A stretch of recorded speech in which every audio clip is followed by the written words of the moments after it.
Hormuz প্রণালী থেকে mine অপসারণ এবং এই অঞ্চলের উত্তেজনা হ্রাসে অংশীদারদের সঙ্গে নিয়ে ফ্রান্স ও ওমান যৌথভাবে কাজ করবে বলে জানিয়েছেন ফরাসি প্রেসিডেন্ট ইমানুয়েল ম্যাক্রো।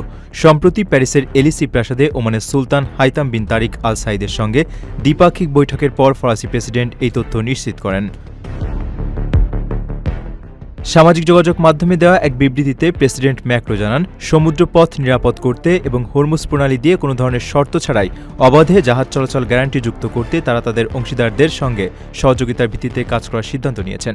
মূলত কৌশলগতভাবে অত্যন্ত গুরুত্বপূর্ণ এই সমুদ্র সীমাকে ঝুঁকিমুক্ত করাই দুই দেশের প্রধান লক্ষ্য। মধ্যপ্রাচ্যের ভূ রাজনীতিতে হরমুজ প্রণালী একটি অত্যন্ত সংবেদনশীল এবং গুরুত্বপূর্ণ আন্তর্জাতিক বাণিজ্য পথ, যেখান দিয়ে বৈশ্বিক জ্বালানি তেলের একটি বড় অংশ পরিবাহিত হয়।